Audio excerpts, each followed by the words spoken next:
अब तब की देखो कितनी अच्छी अच्छी चीज है। कभी कभी जिन लोगों के घर के उद्घाटन होते हैं वहाँ लोग अमर बेला ला के रखते हैं कि हमारा घर परिवार अमर रहे।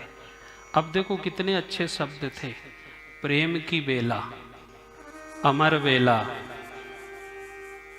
बधाई, शुभकामनाएं। एक नया शब्द चला है साहब आजकल की हम वहां विश करने जा रहे हैं। देखो साहब विष का अर्थ लगाओ क्या होता है। विष की कथा सुन रहे ना अपन, शिव जी ने विष का पान किया था। क्या विष है साहब।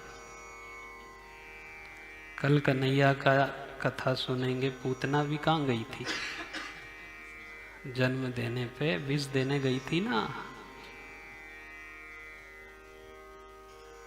अब आप समझ लो पूतना है अपन की क्या है। बधाई दो साहब, खूब जय जयकार करो, अच्छी बात करो, लोगों को अच्छे शब्दों का उपयोग करो। विष जैसे शब्द समझ नहीं आते कि लोग कहां से ले आते हैं। पूतना नाम की राक्षसनी ने भी दिया। आज अपन जो कन्हैया की कथा सुन रहे हैं ना, कन्हैया के इन कथाओं के प्रसंग में, कृष्ण जी की बाल लीलाओं में कहीं से कहीं तक इन शब्दों का प्रयोग नहीं होता। हम भारतीय संस्कृति को मानने वाले लोग हैं। हमारे जीवन के सिद्धांत सूत्र इतने अच्छे होना चाहिए, जैसे द्रौपदी ने आंख पे पट्टी बांधी है ऐसी हम पट्टी बांध के नहीं बैठे। हम दर्शन करें, जहाँ गलती हो रही है वहाँ संभालें, लोगों को लेकर के चलें।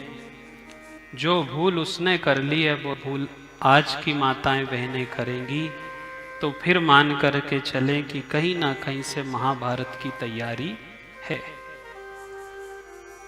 राजा परीक्षित जी ने जो सुना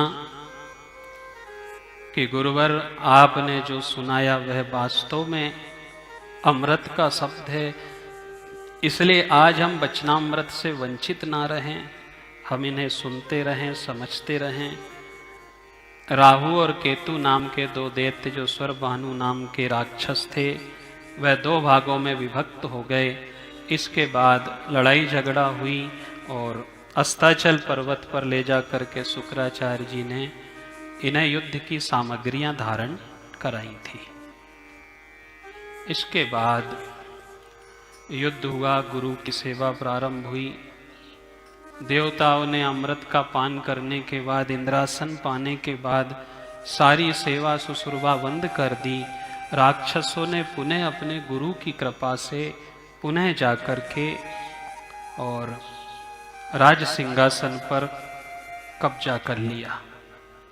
बाद में ये घबराते हुए आए पुनः भगवान के पास, तो भगवान ने भी मना कर दी, पर एक सलाह दी कि देखो अदिति नाम की माँ यदि कश्यप महात्मा से पूछे तो उन्होंने एक पयोव्रत बताया, फाल्गुन मास की पड़वा से तेरस तक करने का। अच्छी संतान की प्राप्ति के लिए ये व्रत श्रीमद् भागवत में वर्णित है। उन्हीं की कृपा से भाद्रपद शुक्ल पक्ष की द्वादशी अभिजीत मुहूर्त में वामन भगवान ने अवतार लिया था। दंड कमंडल लेकर के स्वयं वामन जी अवतरित हुए और उन्होंने राजा बलि के पास जाकर के त्रिलोकी नापी। बराबर इन्होंने भी दिया उनको जो दान देना था।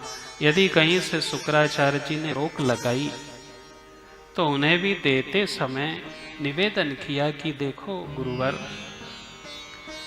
यदि मैं कोई चीज देता हूं तो ये सब सर्वेश्वर का है, ये सारा वैभव इन्हीं विराट स्वरूप का है। यदि मैं इन्हें दे भी रहा हूं तो ये इनका ही इनको दे रहा हूं, मैं अपनी तरफ से कुछ नहीं देता। तन मन धन का दान दे करके भगवान ने इसे दर्शन दिया था। धर्म पत्नी का सहयोग रहा कि स्वामी केवल एक चरण तो बकाया है, अपना मस्तक नीचे कर दो। भगवान ने वरद हस्त राजा बलि के मस्तक पर रखे। देवताओं ने प्रसन्नता के साथ पुष्प की वर्षा की, जय जयकार करी।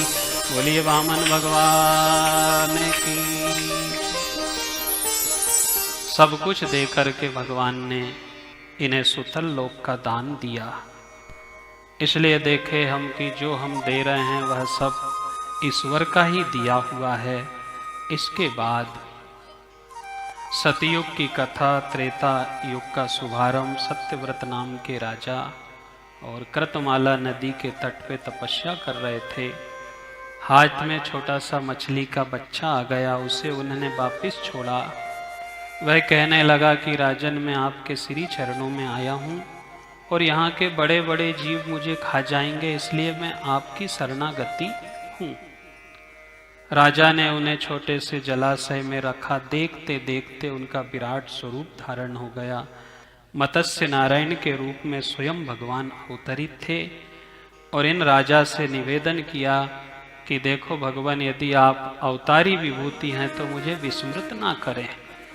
मत्स्य नारायण ने दर्शन दिए कि आज से 7वें दिन प्रलय होगा और चारों तरफ से स्थिति बदल जाएगी। उस समय तुम सारी नावों में वस्तुओं को संभाल के रखना। तुम्हें महात्मा लोग दिव्य ज्ञान देंगे और हयग्रीव नाम के दैत्य को मार करके तुम वेद छीन करके ब्रह्मा जी के सुपुर्द करना। इस ढंग से त्रेता का शुभारंभ और सतयुग की समाप्ति।